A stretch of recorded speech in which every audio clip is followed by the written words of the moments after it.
श्री सद्गुरु साईनाथाय नमः। अथ श्री साई ज्ञानेश्वरी षष्ठम अध्याय। इस अध्याय में छठा संवाद श्री साई कुलकर्णी संवाद है। यहां हमें ये संकेत मिलता है कि सांसारिक प्राणी का जन्म और मृत्यु एक ध्रुव सत्य है। इसका समय और स्थान ईश्वर द्वारा निर्धारित विधान के अनुसार तय रहता है। मृत्यु वो घटना है जहां शरीर निस्तेज होकर पंचभूतों में समा जाता है, परंतु आत्मा यथावत अपरिवर्तित रहती है। जन्म के समय आत्मा पंचभूतों से निर्मित नवीन शरीर को धारण कर लेती है। तो आइए अब हम श्री साई कुलकर्णी संवाद का पारायण करते हैं।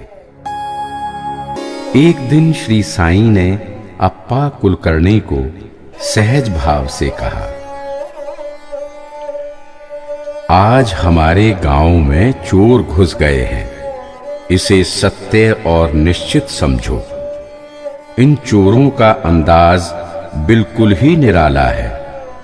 ये घर से वस्तुएं एवं सामग्री उठाकर नहीं ले जाते।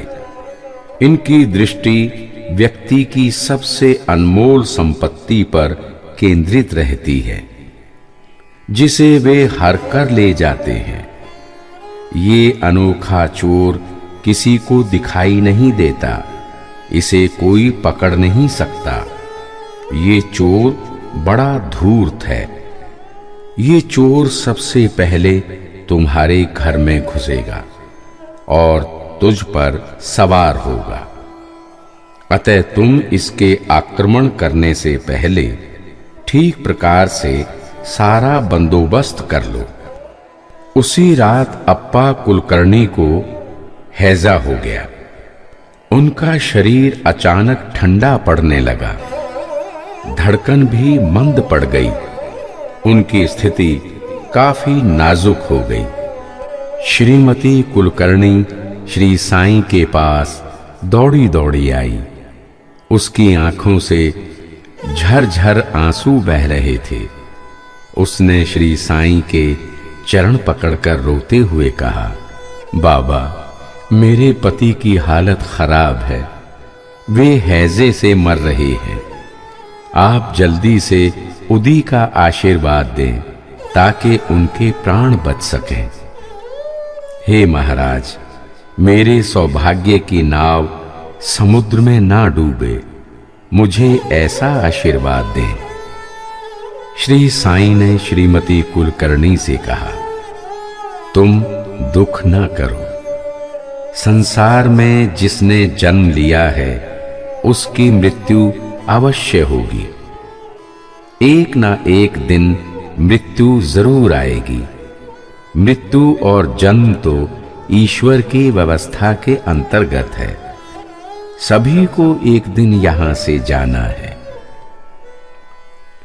एक जन्म के अंत हो जाने के बाद अन्य जन्म की शुरुआत होती है। अतः तू उदास क्यों होती है? तुम ज्ञान की आंखें खोल कर देखो। यहां ना तो किसी का जन्म होता है और ना ही किसी की मृत्यु होती है। आत्मा ना तो जन्म लेती है, ना उसकी मृत्यु होती है। तुम भी इस नियम से मुक्त नहीं हो। यही नियम तुम्हारे साथ भी है। यही वास्तविकता है। जैसे परिधान पुराना हो जाता है तो लोग उसे उतार फेंकते हैं। यदि परिधान पसंद नहीं आता तो उसका त्याग कर देते हैं। वैसे ही इस शरीर रूपी परिधान के जीर्ण शीर्ण होने या नापसंद होने पर आत्मा उसे छोड़ देती है। ये आत्मा ईश्वर का अंश है, अक्षय, अभंग और निर्विकल्प है। हर समय एक समान रहने वाली है। तुम मुझसे उदी ना मांगो, फटे वस्त्र पर पैबंद लगाने का प्रयास ना करो। उदी की आड़ से उसे मत रोको, उसे अपने गंतव्य स्थान पर जाने दो। मेरी आंखों के सामने अभी अभी वो अपने वस्त्र बदल रहा है, नया वस्त्र उसके सामने है, वो उसे धारण करने की तैयारी कर रहा है। तू उसकी राह में बीच में ना आ, उसके लिए बाधा ना बन। अप्पा को सद्गति मिलने वाली है, आगे चलकर वो मोक्ष को प्राप्त करेगा। तुम्हारी आंखों के सामने जो सत्य निश्चित रूप से घटित होना है, उसे घटित होने दे। व्यर्थ की व्यथा ना कर, अनावश्यक आंसू ना बहा। श्री साईं ने श्रीमती कुलकर्णी को घर लौट जाने को कहा। उसकी आंखों के सामने कुछ ही क्षण में अप्पा के प्राण निकल गए। श्री सद्गुरु साईनाथार्पणमस्तु।